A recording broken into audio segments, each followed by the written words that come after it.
అంటే ఏమిటి కక్షాదింపు చర్యలు నాకు అర్థం కాలేదు చంద్రబాబు నాయుడు గారు. ఇది చాలా దుర్మార్గమైనటువంటి పద్ధతుల్లో ఇవాళ చంద్రబాబు నాయుడు గారి ప్రభుత్వం పనిచేస్తుంది.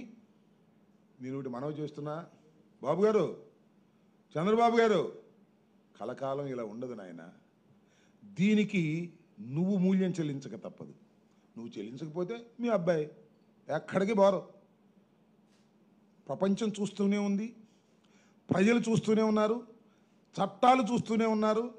అడ్డగోలుగా మీరు మీ మీద జరుగుతున్నటువంటి ప్రచారాన్ని, అంటే ఐ మీన్ మీరు అసమర్థ పరిపాలన చేస్తున్నారనే ప్రచారాన్ని, ప్రజల నుంచి వచ్చినటువంటి ప్రచారాన్ని, అమరావతిలో దోపిడీ చేస్తున్నారనే ప్రచారాన్ని, విశాఖపట్నంలో దోపిడీ చేస్తున్నారనే ప్రచారాన్ని, మీ శాసనసభ్యులు ఎక్కడ పడితే అక్కడ లూటీలు చేస్తున్నారనే ప్రచారాన్ని డైవర్ట్ చేయటం కోసం అధికారుల్ని అరెస్ట్ చేయటం, స్కాములు లేకపోయినా స్కాములు ఉన్నట్టుగా సృష్టించి వైఎస్ఆర్ కాంగ్రెస్ పార్టీ నాయకుల్ని అరెస్ట్ చేయాలనేటువంటి ప్రయత్నం.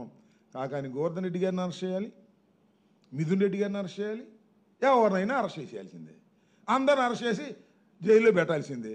జైల్లో నుండిపోతాం వారు? జైల్లో చచ్చిపోతామా? మమ్మల్ని అందరం జైల్లో పెట్టి జైల్లో చచ్చిపోతామా? రాదా బెయిల్? సంవత్సరానికి కానీ వచ్చేదిగా బెయిల్. ఏంటి అన్యాయం, దుర్మార్గం. చంద్రబాబు నాయుడు గారు నేను మనవి చేస్తున్నా, చాలా తప్పు చేస్తున్నారు చంద్రబాబు నాయుడు గారు. వయసులో పెద్దవారైనటువంటి మీరు, 75వ పుట్టినరోజు జరుపుకున్న మీరు గుర్తుపెట్టుకోండి, దీనికి తగ్గ మూల్యం చెల్లించక తప్పదు. జాగ్రత్త అని కూడా ఈ సందర్భంగా నేను హెచ్చరిస్తూ ఉన్నాను.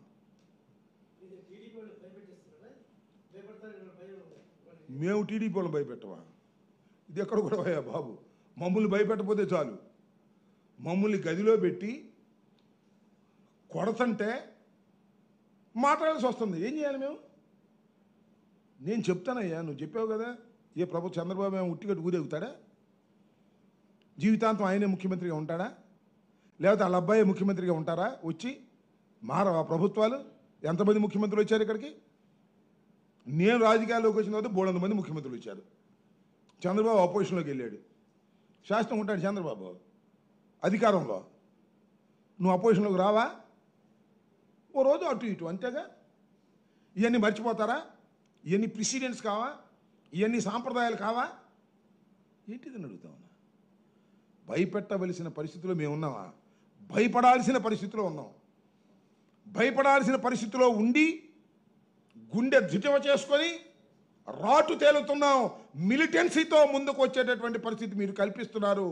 అది గుర్తుపెట్టుకోమని మనం చేస్తున్నాం. ఓకే,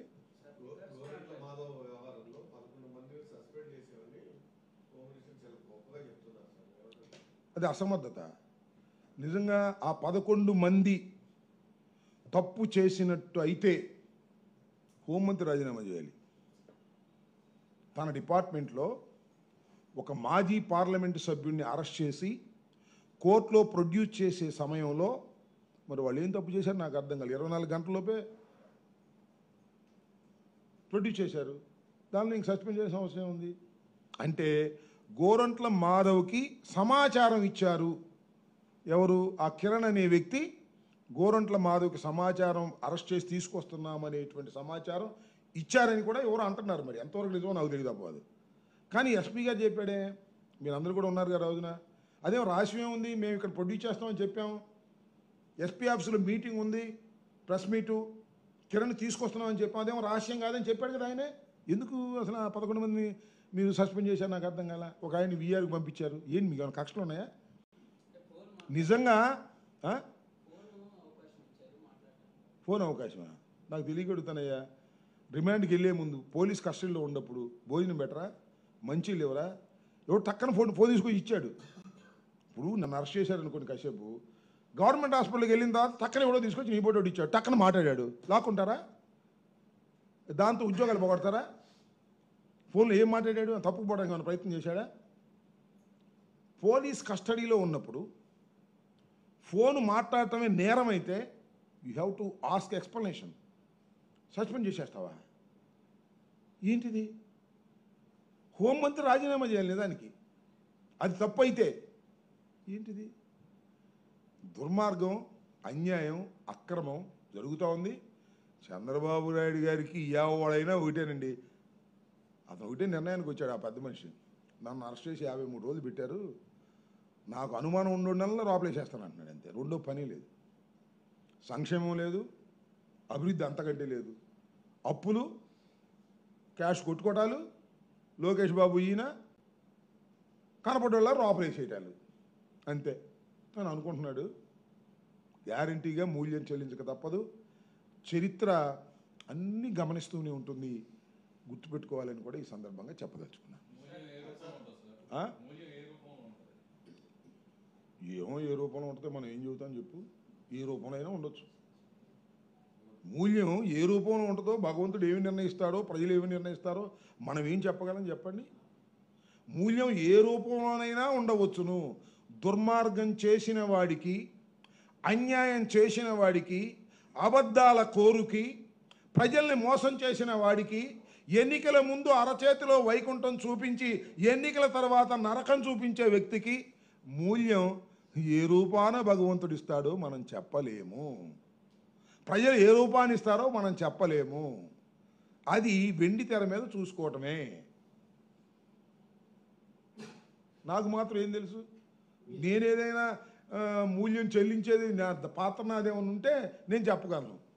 భగవంతుడు ఏ రకంగా నిర్ణయిస్తాడో, ప్రజలు ఏ రకంగా నిర్ణయిస్తారో చెప్పలేం కదా. కానీ దుర్మార్గాలు చేసిన ఎవరిని వదిలిపెట్టరు ప్రజలు, భగవంతుడు వదిలిపెట్టడు.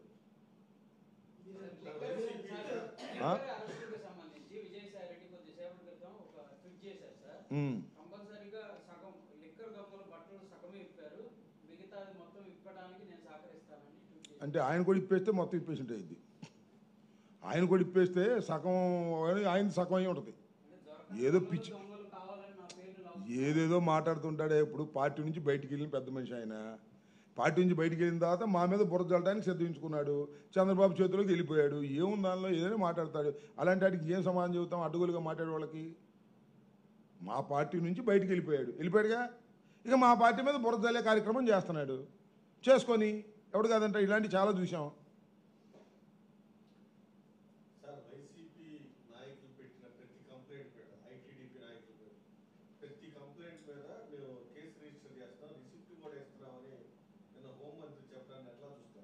నాకేసే ఉందిగా. నేను 5 కంప్లైంట్లు ఇచ్చా, ఒక్కటి రిజిస్టర్ చేయలే. ఒక్కటి కోర్టుకి వెళ్ళా, హైకోర్టుకి, అప్పుడు 4 రిజిస్టర్ చేశారు. ఇంకోటి పెండింగ్లో ఉంది. ఇంకా 2 కంప్లైంట్స్ ఇచ్చా, ఇంతవరకు రిజిస్టర్ చేయలే. ఊరికే అసత్యాలు చెబితే ఎలాగో హోంమంత్రి గారు అసలు ఏమంటే ఏం జరుగుతుందో తెలుసా పోలీస్ స్టేషన్లో? బుస్ ఆయనకేం తెలియదు. నారా లోకేష్ నాయుడు చెప్తాడు. ఆమె డైరెక్షన్లో పనిచేస్తున్నారు, ఆయన డైరెక్షన్లో